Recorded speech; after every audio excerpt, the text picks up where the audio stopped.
ओ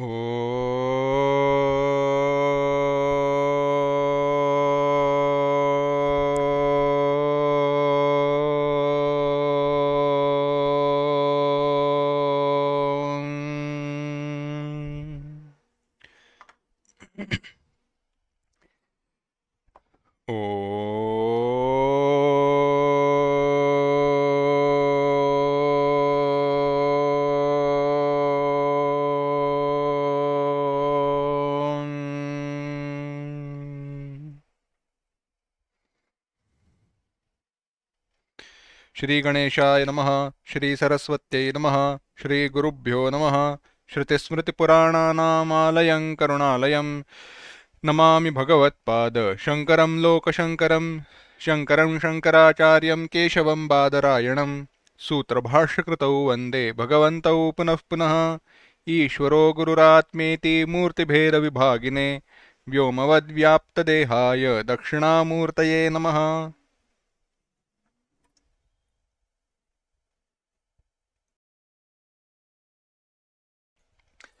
योऽन्तः प्रविश्य मम वाचमिमां प्रसुप्तां सञ्जीवयत्यखिलशक्तिधरस्वधाम्ना अन्यांशहस्तचरणश्रवणत्वगादीन् प्राणान्नमो भगवते पुरुषाय तुभ्यम्। सर्ववेदान्तसिद्धान्तगोचरं तमगोचरं गोविन्दं परमानन्दं सद्गुरुं प्रणतोऽस्म्यहम्।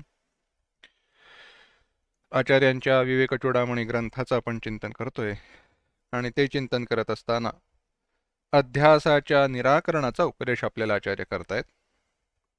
तोच उपदेश पुढे नेण्यापूर्वी 278 आणि 279 या श्लोकांचे एकदा एकत्र पठण करू। स्वात्मन्येव सदा स्थित्या मनो नश्यति योगिनः वासनानां क्षयश्चातस्वाध्यासापनयं कुरु। तमोद्वाभ्यां रजस्तत्त्वात् सत्त्वं शुद्धेन नश्यति तस्मात् सत्त्वमवष्टभ्य स्वाध्यासापनयं कुरु।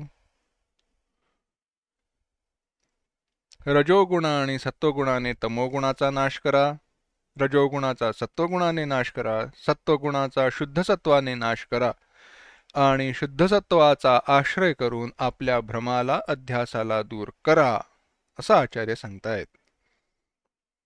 ज्ञानाचं साधन असल्याने आता पुढे सांगत असताना ज्ञानाचं साधन काय? बुद्धी आहे, प्रमाण आहेत, ज्ञानेंद्रिय कर्मेंद्रिय सगळा विचार तो पुढे म्हणजे ज्ञानाची साधनं प्रमाण आहेत। परंतु ते सगळं जर का अवलंबायचं असेल तर मुख्य काय आवश्यक आहे? तर हे शरीर आवश्यक आहे आणि मग या शरीराच्या ठिकाणी अभिमानही आवश्यक आहे, कारण ज्ञान आहे। तर त्या शंकेचं समाधान करतात आचार्य म्हणतायत 280वा श्लोक, प्रारब्धं पुष्यति वपुरिति निश्चित्य निश्चलः धैर्यमालम्ब्य यत्नेन स्वाध्यासापनयं कुरु।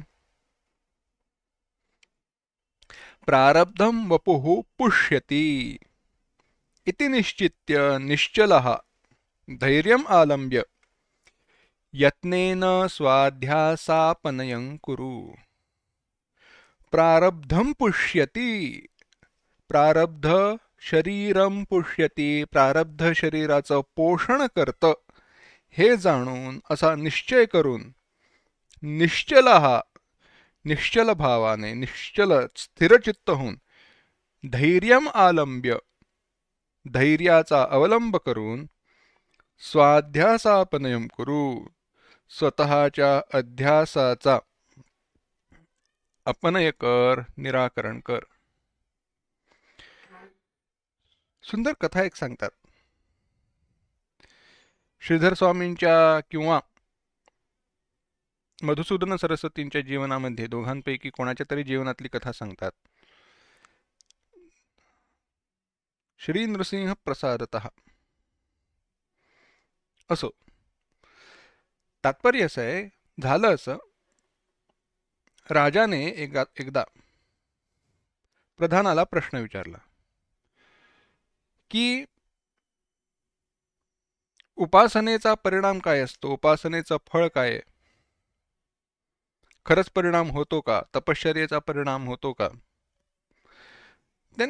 प्रधानाने सांगितलं आपण प्रयोग करून पाहू. राजा म्हणाला चालेल.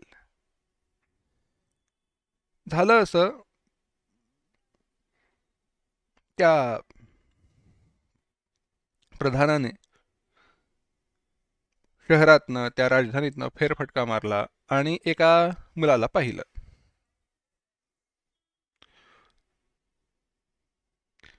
त्या मुलाला निवडलं की नाही, आता याला तपश्चर्या करायला सांगायचं, याला सांगायचं. पण तो म्हणाला की सगळं बरोबर आहे, मी सगळं तुम्ही सांगता तसं करेन, देवळात बसून नामजप करेन, प्रार्थना करेन, सगळं काही खरं आहे, पण माझ्या आई वडिलांचं काय, त्यांची काळजी कोण घेणार?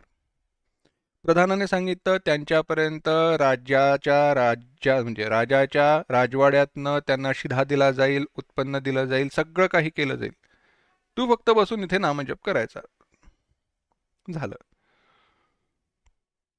तो मुलगा बसायला लागला, बसायचा, नामजप करायचा, सगळं काही चालू होतं.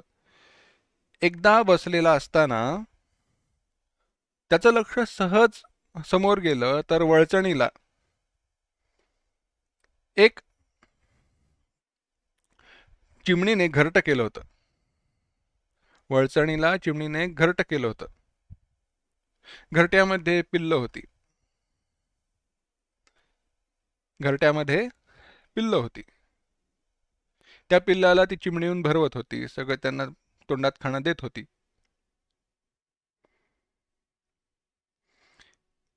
त्यांना ते खाणं सगळं तो पाहत होता. त्यात झालं काय, त्यातलं एक पिल्लू खाली पडलं. आता त्याला कोण भरवणार, हा सगळा अंतःकरणात डोक्यात विचार चालू होता. त्यामध्ये वरती दुसरा कोणीतरी पक्षी आला, त्याच्या तोंडातला तो घास त्या चिमणीच्या त्या पिल्लाच्या तोंडात गेला, अशी सगळी ती कथा आहे. कथा महत्वाची नाही. हे सगळं पाहिल्यानंतर त्या मुलाच्या लक्षात आलं की अरे, जिकडे देव त्या चिमणीच्या पिल्लाचं पोट भरतंय की नाही याची काळजी घेतोय, तिथे तो माझ्या आईवडिलांची काळजी करणार नाही का? तसाच तो तिकडनं उठला, प्रधानाकडे आला आणि सांगितलं, आता माझ्या आईवडिलांना शिधा वगैरे पाठवण्याची आवश्यकता नाही, भगवंत काळजी घेण्यास समर्थ आहे, प्रारब्धम पुष्यति वपु. या शरीराचं पोषण प्रारब्धाने होतं. आपण म्हणतो मी कर्म करतो आणि या शरीराचं पोषण करतो, ते माझं प्रारब्ध असेल तर ते मला मिळणारच आहे.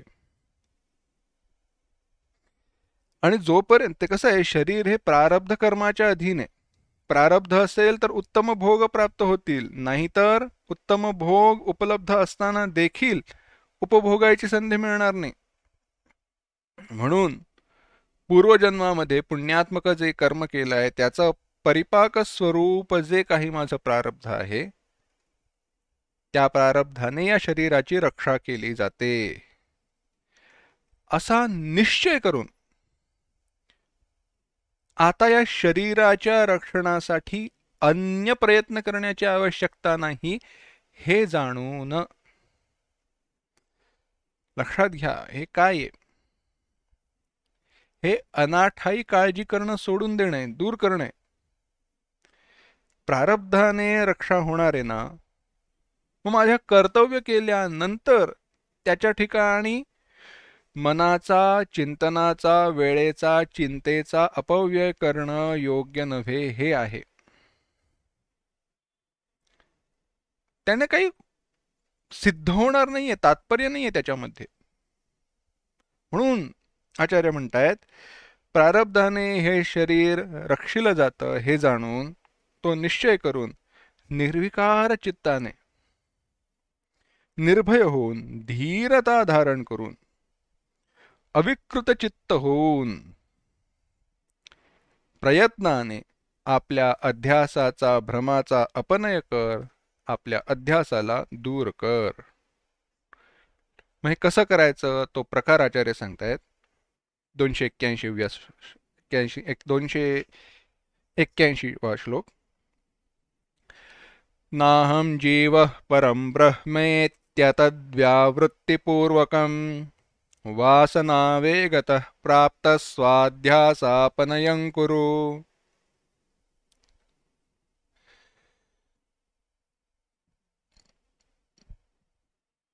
अध्यास दूर करण्याचा मार्ग, साधन, उपाय तो सांगताना आचार्य म्हणतायत, नाहम जीवः किंतु परब्रह्मेति, मी हा जीव नव्हे परंतु परब्रह्म आहे, इति असं अतद्व्यावृत्तीपूर्वकम,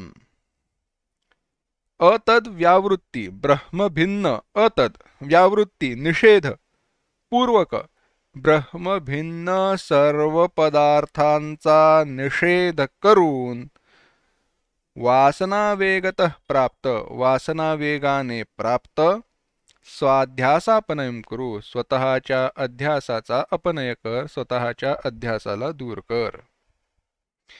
मी जीव नाही परंतु परब्रह्म परमात्मा आहे अशा प्रकारे विचार करत ब्रह्म भिन्न पदार्थांच्या ठिकाणी असणारी जी आत्मबुद्धी आहे, मन प्राण अंतःकरण इत्यादिकांच्या ठिकाणी असणारी जी आत्मबुद्धी आहे, तिची व्यावृत्ती करून, तिचा निषेध करून अध्यासाचा अपनय कर, अध्यासाला दूर कर.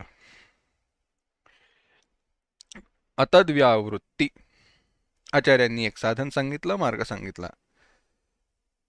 अतद, तद भिन्न, अतद तद भिन्न, ब्रह्म भिन्न, ब्रह्मभिन्न सर्व पदार्थांचा अपनय करायचा, विनाश करायचा, नाश करायचा, त्यांच्या ठिकाणी असणारी आत्मबुद्धी दूर करायची, त्यांना दूर करायचं, एवढंच आहे. मनोबुद्धी अहंकार चित्तानि नाहम, हे अतद्व्यावृत्ती आहे.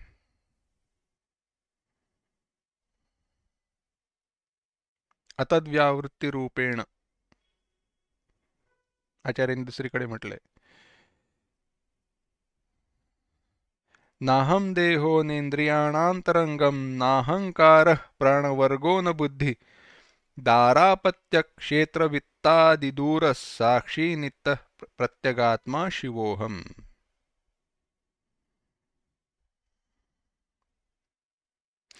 तो शिव, ते ब्रह्म मी आहे. काय? नाहम देह, हा देहाचं स्मरण झालं, हा देह मी नाही, मी ब्रह्म आहे. नेंद्रियाणाम, ही इंद्रिय, मला तर डोळ्यांनी दिसत नाही, डोळे दुखतायत, कानाला कंड सुटलीये, इंद्रिय मी नाही. ऐकू कमी येत आहे, ऐकू खूप येत आहे, मी इंद्रिय नाही. मी म्हणणारा हा अहंकार मी नाही. तहान भुकेची आठवण करून देणारा हा प्राण मी नाही. निश्चय करणारी ही बुद्धी मी नाही. दारापत्य, पती पत्नी पुत्र, क्षेत्र म्हणजे ही जागा, हे जमीन, याचा मालक मी नाही, मी ब्रह्म आहे. असं जे मी नाही त्याचा अपनय करत, त्या ठिकाणी नाही म्हणत, त्या ठिकाणी असणारा दुरभिमान सोडून, त्यागून स्वाध्यासापनयम करू, असलेल्या त्या अध्यासाचा निराश करायचा आहे. मी ते ब्रह्म आहे हे जाणायचंय. आता होतं असं म्हणत असताना कर्तव्य बुद्धीचा विचार सोडता कामा नये. तारेवरची कसरत आहे गृहस्थासाठीही.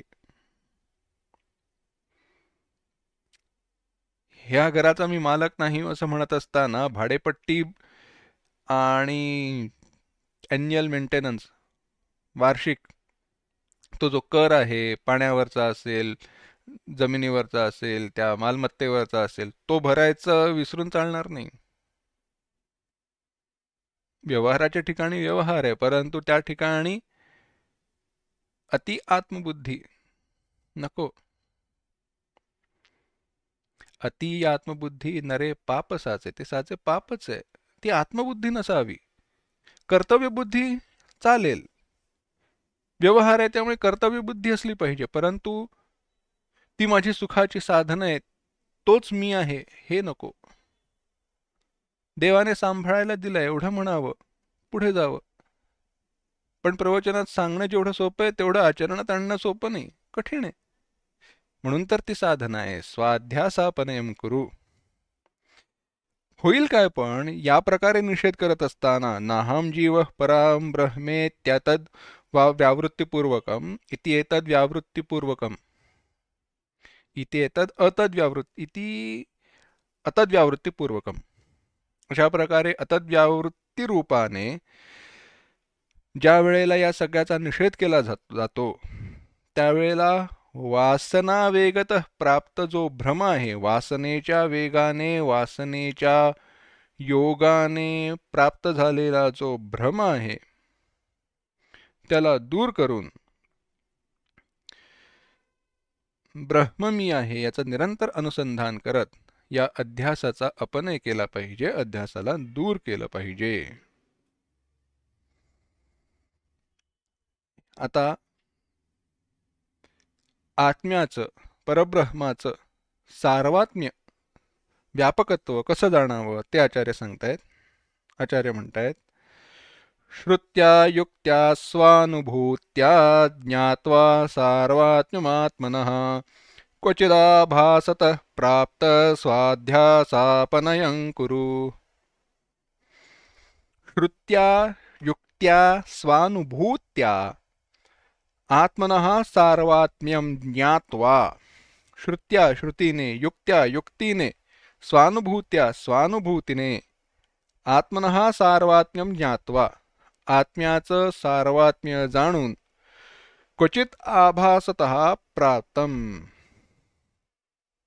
आभासाने प्राप्त झालेल्या स्व अध्यासाचं अपनय कर, अध्यासाला भ्रमाला दूर कर. आत्मैवेदं सर्वं सर्वं खलु इदं ब्रह्म तज्जलान, उपनिषदांनी सांगितलं. श्रुतीने, युक्तीने, स्वानुभूतीने तीन परीक्षण सांगितले. तीन परीक्षा आहेत. श्रुतीने सांगितलंय का, त्याच्यासाठी श्रुत्यानुकूल तर्क आहे का, योग्य तर्क दिलाय का, त्याच्यासाठी योग्य स्पष्टीकरण दिलंय का, त्याचं योग्य समर्थन केलंय का, आणि तदनुकूल आपला अनुभव आहे का.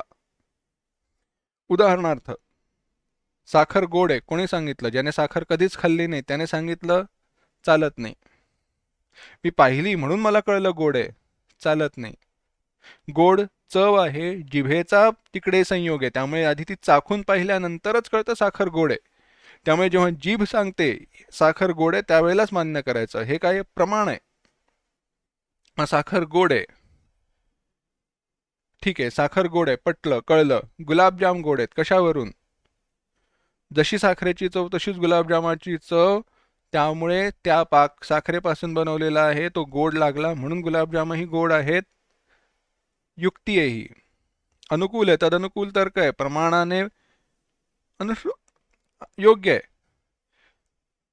पाकामध्ये गुलाबजाम भिजवलेले असल्यामुळे गुलाबजाम गोड आहेत.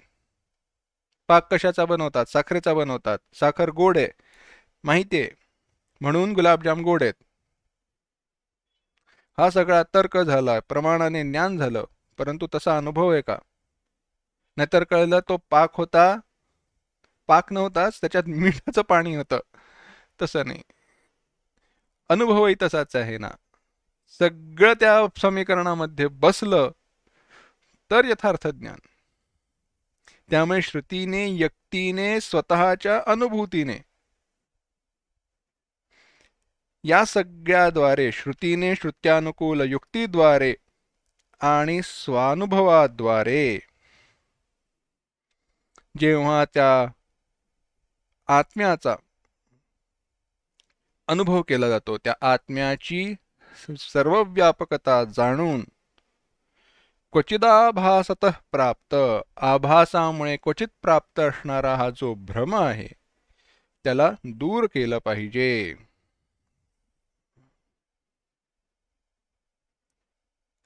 आत्म्याच्या व्यापकत्वाचा अनुभव आल्यानंतर, आत्म्याचं अभिन्न निमित्त उपादान कारणत्व लक्षात आल्यानंतर, जिथे जिथे आपलं मन जाईल, जिथे जिथे आपल्याला विषयाचा, संसाराचा, प्रपंचाचा बोध होईल, तिथे तिथे आत्मदर्शन होईल. ज्या ज्या ठिकाणी सोन्याचे अलंकार दिसत आहेत त्या ठिकाणी आपल्याला जसं सोनं दिसू लागतं, त्याचप्रमाणे जिथे जिथे आपली दृष्टी जाईल, जिथे जिथे आपल्याला प्रपंच दिसेल, त्या ठिकाणी ब्रह्माचं ज्ञान होईल. पण कधी, श्रुत्या युक्त्या स्वानुभूत्या, त्यानुकूल श्रवण, मनन, निदिध्यासन नित्य केलं पाहिजे. ते केलं असता स्वानुभव, स्वयं अनुभूतीद्वारे आत्म्याचं सर्वात्मकत्व जाणून पुढे अध्यासाचा अपनय कर, असं आचार्य सांगतायत. पुढे आचार्य म्हणतायत, अन्नादानविसर्गाभ्यामीशन्नास्ति क्रियामुनेः तदेकनिष्ठया नित्यं स्वाध्यासापनयं कुरु. आचार्य म्हणतायत अन्नदान, अन्न आदान, विसर्ग म्हणजे अन्न आदान म्हणजे भोजन आणि विसर्ग म्हणजे मलमूत्राचा त्याग. ईशन नास्ति क्रिया मुने, याच्या व्यतिरिक्त मुनी संन्याशासाठी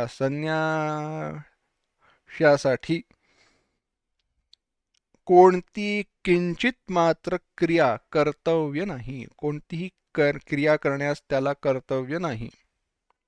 स्नान, भिक्षा, अटन, तीनच गोष्टी सांगितल्या संन्याशासाठी, ज्याने संन्यास ग्रहण केलाय त्याच्यासाठी. का? स्नान शरीरशुद्धीसाठी, भिक्षा शरीर पोषणासाठी, शरीर राहावं म्हणून, ते सुद्धा कसं, कोणत्या घरी मागावी, किती मागावी याचे नियम आहेत. आणि अटन जागेचा मोह, आसक्ती होऊ नये म्हणून. त्यातही भिक्षा मागत असताना ओम भवती भिक्षांदेही खड्या आवाजात मोठ्याने घराच्या बाहेर उभं राहून किती वेळेला म्हणावं याचे नियम आहेत. कधी म्हणावं, कोणासमोर म्हणावं, कुठे म्हणावं हे सांगितलेलं आहे. देत नाहीत तोपर्यंत बोंब ठोकायची नाहीये.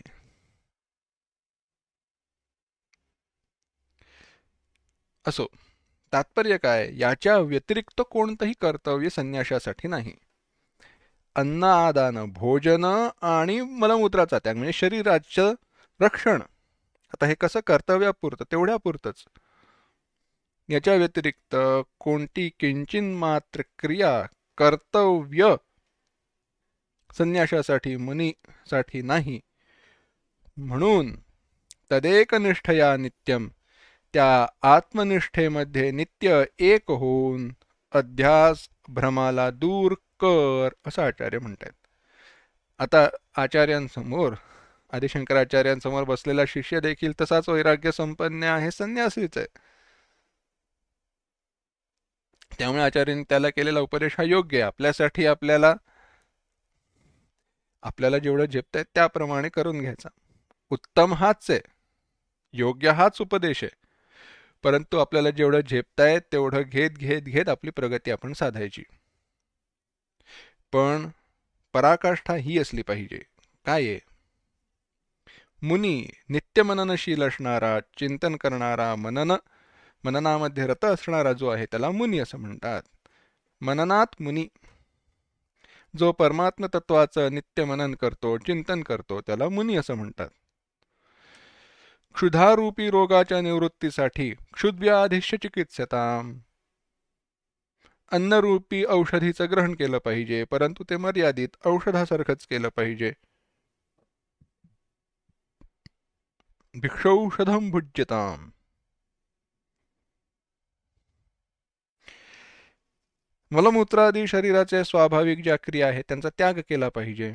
त्यांचा त्याग केला पाहिजे म्हणजे मलमूत्राचा त्याग केला पाहिजे, त्या क्रियांचा अवलंब केला पाहिजे. नियम आहेत, साधे आहेत. त्याला काही मोठा उपदेश करणाऱ्या विवेकाची किंवा वेदांची वगैरे अपेक्षा, आवश्यकता असं काही नाही ना. त्यामुळे अंतर्मुख प्रवृत्ती होण्यास सौलभ्य प्राप्त होतं.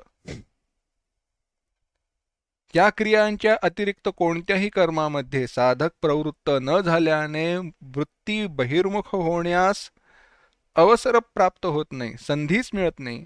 वृत्ती सहज अंतर्मुख होतात आणि अशा अंतर्मुख झालेल्या वृत्तींनी त्या नित्य निरंतर ब्रह्माच्या ठिकाणी एकरूपी निष्ठा प्राप्त करून आपल्या अध्यासाचा अपनय कर, असा उपदेश आचार्य करतायत. असं सांगून भ्रांती निवारणार्थ पुन्हा गुरु शिष्याला प्रेरित करणार आहेत, परंतु तो विचार आपण पुढील पाठात पाहू. ओम असतो मा सद्गमय, तमसो मा ज्योतिर्गमय, मृत्योर्मा अमृतंगमय. ओम शांति शांति शांति. हरि ओम. श्री गुरुभ्यो नमः. हरि ओम.